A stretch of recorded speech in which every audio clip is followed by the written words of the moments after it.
Latest news updates కోసం ఇప్పుడే download చేసుకోండి media effects app. Welcome to media effects.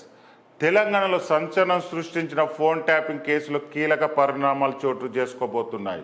ఈ కేసులో రాధాకిషన్ రావు ఇచ్చిన కన్ఫెషన్ స్టేట్మెంట్తో మరోసారి దర్యాప్తు బృందం స్పీడ్ పెంచింది. ఇప్పటి వరకు పోలీసుల చుట్టూ తిరిగిన కేసు ఇప్పుడు రాజకీయ నేతల మెడకు చుట్టుకునే అవకాశం ఉంది. దీంతో ఆ నేతల విచారణకు రంగం సిద్ధమవుతుంది. పార్లమెంట్ ఎన్నికల ఫలితాల తర్వాత మరిన్ని అరెస్టులు ఉండే అవకాశం ఉందని ప్రచారం జరుగుతుంది. ఎవరి ఆదేశాలతో పనిచేశారు, ఏం చేశారు? ఫోన్ ట్యాప్ కేసులో అరెస్ట్ అయిన మాజీ డీసీపీ రాధాకిషన్ రావు కస్టడీలో సంచలన విషయాలు వెలుగులోకి వచ్చాయని సమాచారం. టాస్క్ ఫోర్స్ ముసుగులో తను చేసిన అక్రమాలను పోలీసుల ముందు చెప్పినట్టు తెలుస్తుంది. తన వాంగ్మూలం ద్వారా బయటపెట్టినట్టు తెలుస్తుంది. రాధాకిషన్ రావు ముఖ్యంగా 2 రకాల అక్రమాలకు పాల్పడినట్టు తెలుస్తుంది.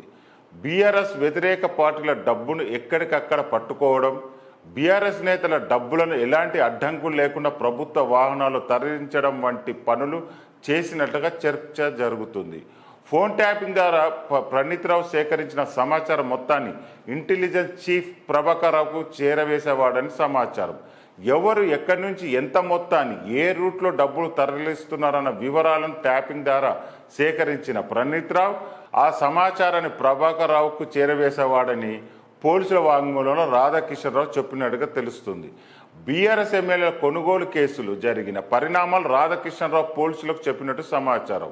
మాజీ సీఎం కేసీఆర్ ఆదేశాలతో ఐజీ ప్రభాకర్ రావు ముఖ్య నేతల ఫోన్లు ట్యాప్ చేసినట్టు రాధాకిషన్ రావు వాంగ్మూలంలో చెప్పినట్టు సమాచారం.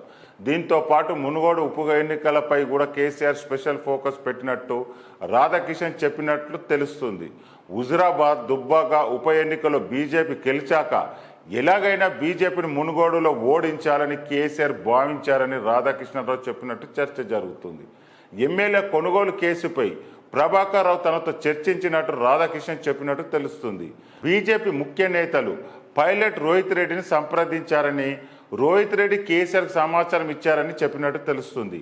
బీజేపీకి చెక్ పెట్టేందుకు వారు సర్వలైన్స్ పెట్టాలని ఎస్ఐపికి కేసీఆర్ చెప్పినట్టు రాధాకిషన్ రావు తన స్టేట్మెంట్లో చెప్పారని సమాచారం.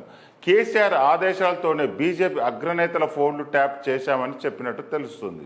బీజేపీ అగ్రనేతల ఫోన్లు ప్రణీత్ రావు టీం ట్యాప్ చేసిందని, ఫోన్ ట్యాప్ ద్వారా ఒక ఆడియో టేప్ను కేసీఆర్ పంపించినట్టు రాధాకిషన్ తన స్టేట్మెంట్లో చెప్పినట్టు తెలుస్తుంది.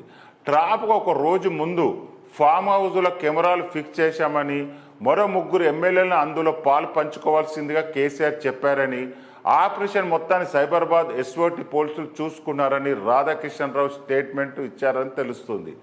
బిఎల్ సంతోష్ను అరెస్ట్ చేయాలని కేసీఆర్ ఆదేశించారని, సంతోష్ను అరెస్ట్ చేసి లిక్కర్ కేసుల కవిత అరెస్టు కాకుండా కాంప్రమైజ్ అవుదామని కేసీఆర్ అనుకున్నారని, కానీ కొంతమంది అధికారుల అసమర్థత కారణంగా సంతోష్ను అరెస్ట్ చేయలేకపోయామని రాధాకిషన్ చెప్పినట్టు తెలుస్తుంది.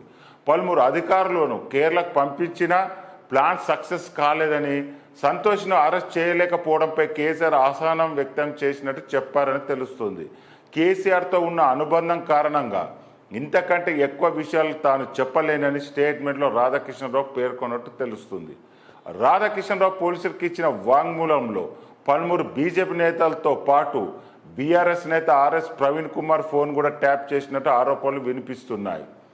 ఇక ఈ స్టేట్మెంట్ల అంశాల ఆధారంగా దర్యాప్తు బృందం మరోసారి స్పీడ్ పెంచే అవకాశం ఉంది. పార్లమెంటు ఎన్నికల ఫలితాల తర్వాత ఈ కేసులో మరికొందరిని అరెస్టు చేసేందుకు పోలీసులు సిద్ధమైనట్టు సమాచారం.